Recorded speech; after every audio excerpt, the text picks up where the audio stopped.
Ladies and gentlemen, welcome back to the channel. This is going to be an update to get all of you guys up to speed on what is currently happening with AMC stock and just how bullish this trade looks to be as of right now. So if that does not excite you, well then you are not on the right video, and I highly suggest you do not waste your time because we are here to talk about money. We are here to talk about growing portfolios and financial success. If that sounds like something you are interested in, hit that like button and subscribe to the channel.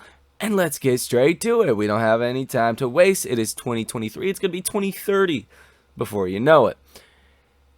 AMC.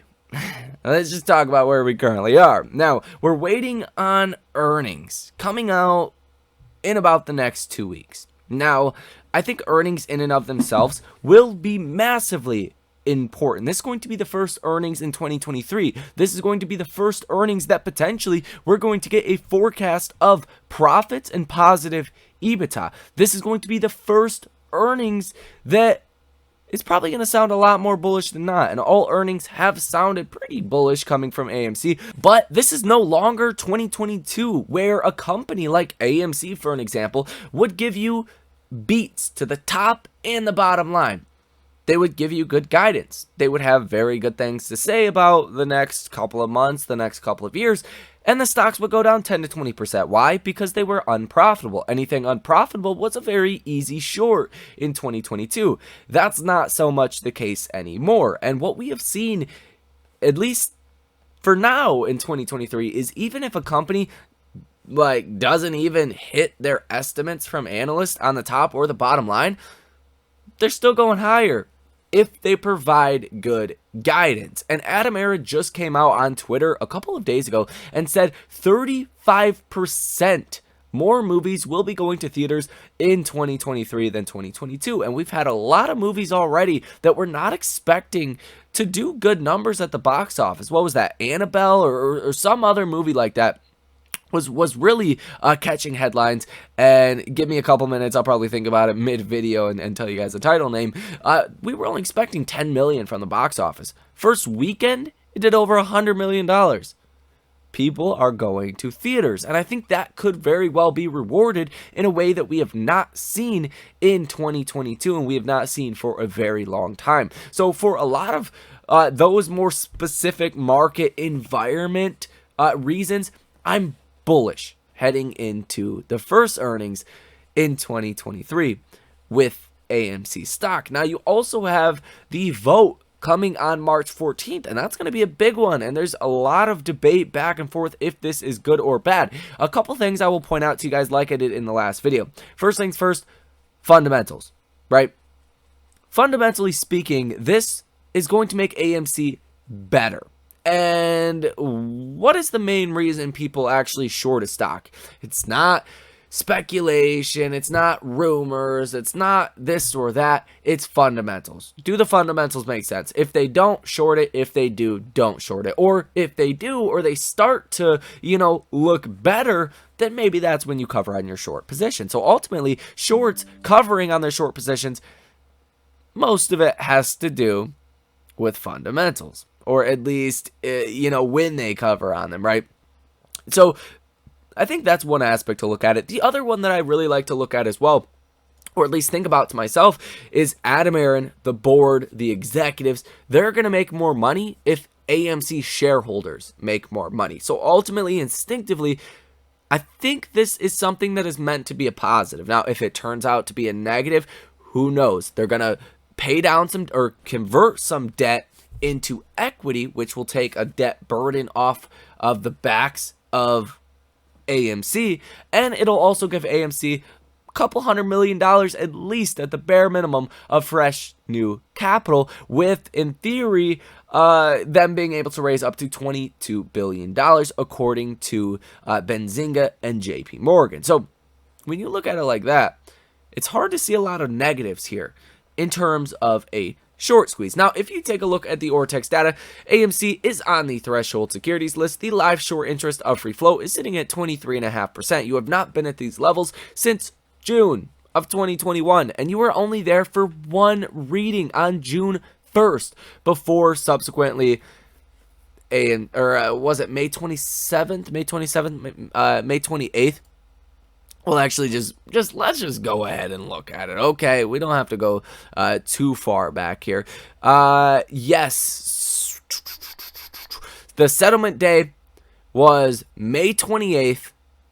The release day was June 9th. AMC short interest hit 24.5%. May 14th was 22.5%. And then you got, like I said, 24.5%. And then you went down to 20%. Then once the short squeeze really started to kick into gear, or gamma squeeze, whatever you want to call it, the short interest dropped to 14.76%. Short interest really didn't go down too much. Why? Because the fundamentals supported being short in the name. If you could just put up margin, additional capital to service margin calls, you didn't have to cover on your short positions. Now, if AMC has a clear path to profitability, and maybe they could announce some profits in 2023 later in the year, that's going to be something that is very exciting to AMC shareholders. It's going to make the algos trade up the stock maybe substantially higher on earnings and could cause a short squeeze in and of itself. So I just want to put that out there. Fun fact for you guys. Those are what the numbers look like. Now, you have 121 million shares are currently sold short in AMC. Cost to borrow average of 542.25%. Cost to borrow max of 955%. And cost to borrow minimum of 7.6%. Interactive Brokers, we have not gotten an update from them in a while. February 12th had us at 167.5% cost to borrow rates. Option activity has continued to look pretty negative because I think a lot of shorts are really hiding their short interest with the deep in the money puts. And we'll talk about that in the next video that does come out later today, because I think that's important for people to realize. And ultimately, you can only do that for so long. And I think it's clear at this point that's what they're doing. Over the past week, you have seen 611 interesting options on AMC. Maybe this is the dollar amount that's going into the options. Maybe it is, call it $1 million on options that expire tomorrow, right? Unusual. Maybe it's the quantity of options. Maybe it's how far or deep in the money they are. For multiple different reasons, a lot of them I just covered with you guys. These get flagged with Vortex. You've seen 611 orders totaling $200.5 million, positive order value of 7%. We have not seen the interesting option activity look this negative in a long time and stay this negative. Like, it's been negative like this for a while now, for months now. So I think it's pretty clear to see exactly what they're doing. And like I said, we'll elaborate on that more in the next video. Now, if we go ahead and take a look at the Stonko tracker data, last week was not good for the call side of things. Even on the put side of things, not a lot of puts expired in the money compared to out of the money puts. 33,000 puts in the money by the close on Friday. Out of the money puts at 339,000. In the money calls at 3,400. Out of the money calls at 143,000. For next week, nothing too crazy as well. About 15,000 calls in the money, 81,000 calls that are out of the money, 11,000 puts in the money, and 61,000 puts that are out of the money. The big option expiration is going to be March 17th. Funny enough, the shareholder vote is on March 14th.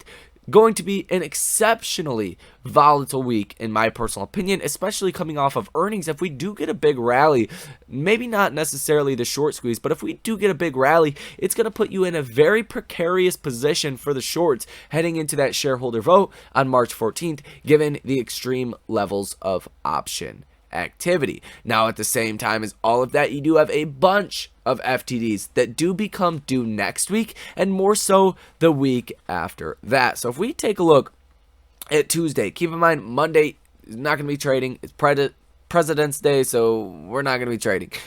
And a lot of people don't even care about President's Day, but the stock market does, and it's not open. So for Tuesday, you are going to get 2.5 million FTDs that come due. 2 million on Wednesday. On Thursday, 1.5 million. On Friday, 1.4 million FTDs. The following week after that, on Monday, 2.1 million FTDs. 2 million FTDs on Tuesday.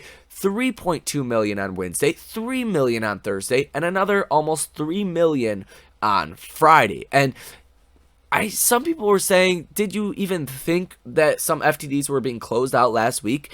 And it looked like it was really pushed to Friday, Thursday and Friday, where the markets kind of went down pretty aggressively, and AMC was actually positive on the day. Now, AMC closed red barely on Friday, but it was up, substantially outperforming the markets by like 4 to 5 times for most of the day on Friday and even on Thursday. And I do think some of those FTDs were starting to be closed out on Friday, but nonetheless, there is a lot more to go. You are going to get some economic data as well for next week, but it's not going to be as important as what we just recently got, like the CPI, like the PPI, like the retail sales. It's going to be kind of slower in that sense. So I don't necessarily think it's going to be a big week for economic data, or at least the economic data is not going to move the markets all too much. Now, on Friday, AMC closed at $5.24 per share, dropping 1 cent in after hours. That equates to 0.19% down in regular trading and down 0.19% in after hours trading. Now, we did not close above 530, in which I really thought we were going to. We did not, but we're still at this level. You're above your 5-day moving average. It looks to be bullish. You actually did get a fast stochastic FSTO indicator, which does indicate a pretty aggressive bounce from the lows that we were at. Does indicate some very positive sentiment starting to head into AMC. So I think that is a good thing. The MACD looks pretty neutral overall, slightly in bearish territory. This yellow line is below the blue line, starting to curl up a little bit on some lower red candles right here. So it does look like that could go bullish in a very short amount of time. The RSI is literally neutral at 48.78, neutral being 50, slightly, like I said, slightly on still the oversold side, but overall pretty neutral. What I really want to see in this week, this is not going to be a price prediction. Obviously, that video typically comes out on Sunday. It might come out on Monday. I'm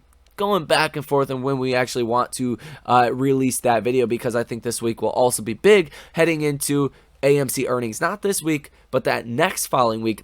It'll be very important what does happen this week. But nonetheless, I want to see a close above 530, and I think this could be the week to actually get that breakout above this downtrending line of resistance. You really haven't been above this line and held above this since the June rally, right? You've gotten rejected at this level the whole entire time, and you have really bottomed out at this 530 level, which is where AMC was at before the June rally.